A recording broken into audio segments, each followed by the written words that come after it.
আসসালামু আলাইকুম। আগামীকাল থেকে শুরু হচ্ছে বাড়ি বাড়ি গিয়ে ভোটার তালিকা হালনাগাদ। এক্ষেত্রে যাদের বয়স ইতিমধ্যে 17 বছর পূর্ণ হয়েছে সেই সকল ব্যক্তিরা ভোটার তালিকা হালনাগাদে নাম উঠাতে পারবেন।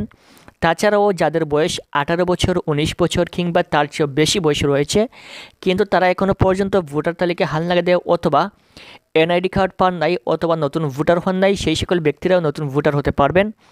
এক্ষেত্রে যেহেতু আগামীকাল তোমাদের ভোটার তালিকা হালনাগাদ শুরু হচ্ছে, এখানে কী কী ডকুমেন্টের প্রয়োজন হবে এবং সেই সকল ডকুমেন্ট কোথায় পাবে এবং এখানে বেশ কিছু সতর্কতা রয়েছে কীভাবে তারা ভোটার তালিকায় নাম উঠাবে এবং কী কী তথ্য তারা নেবে এবং সেই সকল তথ্য নেয়ার পর পরবর্তীতে কবে ছবি উঠাবে এবং এরপর এনআইডি কার্ড কবে আপনার হাতে দিবে।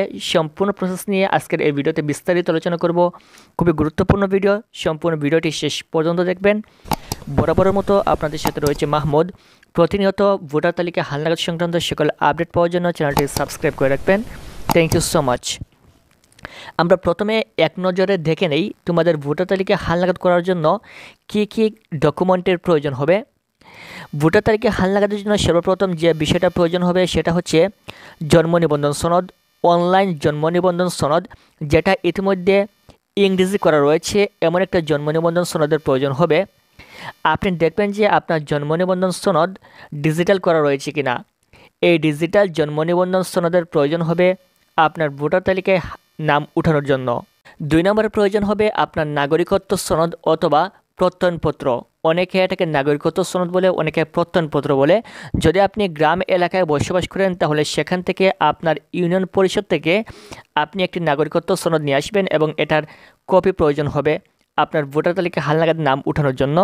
তাছাড়া যদি আপনি শহর এলাকায় বসবাস করেন তাহলে সেখানকার সিটি কর্পোরেশন কিংবা পৌরসভা থেকে আপনি একটি নাগরিকত্ব সনদ কিংবা প্রত্যয়নপত্র নিয়ে আসবেন, যেটা প্রয়োজন হবে ভোটার তালিকা হালনাগাদে নাম উঠানোর জন্য।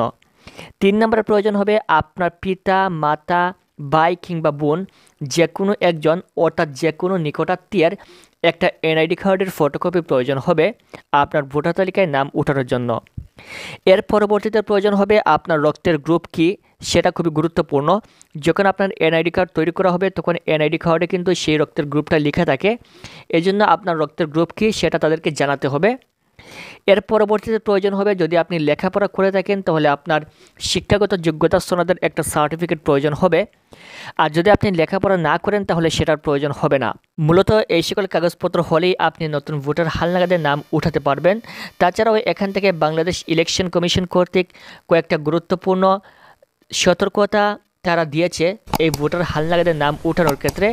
এখানে সর্বপ্রথম যে সতর্কতা সেটা হচ্ছে নিজের নাম, পিতার নাম এবং জন্ম তারিখ সম্পূর্ণ কিন্তু সেম একই হতে হবে।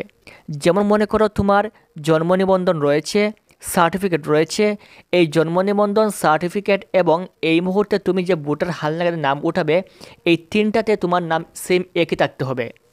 যেমন তোমার জন্ম নিবন্ধনের যেরকম নাম রয়েছে, সার্টিফিকেট যেরকম সেম একই নাম রয়েছে, এই সেম একই নামটা তুমি ভোটার আইডি কার্ডে উঠাবে। এক্ষেত্রে তোমার সার্টিফিকেট, তারপর হচ্ছে জন্ম নিবন্ধন সনদ, তারপর তোমার এনআইডি কার্ড সব কিছুতে সেম একই নাম থাকবে। এটা হচ্ছে প্রথম সতর্কতা। 2 নম্বর হচ্ছে তোমার পিতামাতার এনআইডি কার্ডে তোমার পিতামাতার নাম যেভাবে রয়েছে সেম একইভাবে তুমি কি করতে হবে, ভোটার তালিকা হালনাগাদে তোমার মা বাবার নাম দিতে হবে। তাহলে তোমার পিতামাতার এনআইডি কার্ডে যেরকম নাম রয়েছে তোমার এনআইডি কার্ডে সেম একই নাম থাকবে, তাহলে পরবর্তীতে এটা সংশোধন করার প্রয়োজন হবে না। তারপর 3 নম্বর যে সতর্কতা এটা হচ্ছে তোমার জন্ম নিবন্ধন সনদের যে জন্ম তারিখ দেওয়া রয়েছে সেম একই জন্ম তারিখটা কী করতে হবে, ভোটার তালিকা হালনাগাদে দিতে হবে।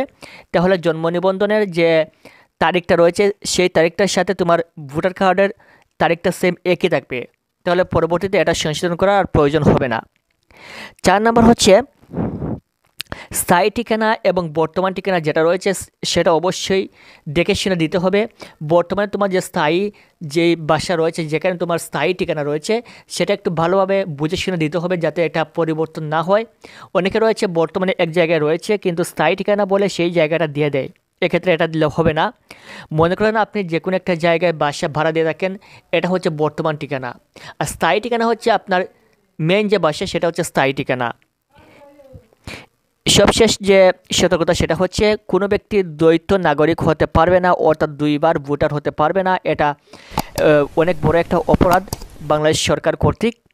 এক্ষেত্রে যদি তুমি আগে ভোটার হয়ে থাকো তাহলে এখন কিন্তু ভোটার হতে পারবে না, কারণ এক ব্যক্তি মাত্র একবার ভোটার হতে পারবে, একটা এনআইডি কার্ড পাবে। যদি তুমি দুইটা এনআইডি কার্ড তৈরি করে ফেলো তাহলে এটা কিন্তু তারা অটোমেটিক বুঝে যাবে এবং দুইটা এনআইডি কার্ড তৈরি করা যাবে না, এক ব্যক্তি একটাই এনআইডি কার্ড তৈরি করতে পারবে। আশা করি বুঝতে পেরেছো। এবং তোমাদের ভোটার হালনাগাদ শুরু হবে 20শে জানুয়ারি এবং শেষ হবে 3 ফেব্রুয়ারি। এই 2 সপ্তাহের ভিতরে তোমাদেরকে ভোটার হতে হবে। এর পরবর্তীতে 5 ফেব্রুয়ারি থেকে পরবর্তী মার্চ এপ্রিল মাস পর্যন্ত তোমাদের ছবি তোলা হবে এবং এই ছবি তোলার 1 থেকে 2 মাস পরবর্তীতে তোমাদেরকে এনআইডি কার্ড দিয়ে দেওয়া হবে। আশা করি বুঝতে পেরেছো। তার মানে তোমাদেরকে এনআইডি কার্ড হাতে পেতে সম্পূর্ণ আনুমানিক 1 থেকে 2 মাস কিংবা সর্বোচ্চ 3 মাসের মতো সময় লাগতে পারে তোমাদের এনআইডি কার্ডটা হাতে পেতে। আশা করি বুঝতে পেরেছো। এই ছিল আজকের ভিডিও। পরবর্তী ভোটার তালিকা হালনাগাদ সংক্রান্ত সকল আপডেট পাওয়ার জন্য চ্যানেলটি সাবস্ক্রাইব করে রাখবেন। ভিডিওটি সম্পূর্ণ দেখার জন্য অসংখ্য ধন্যবাদ।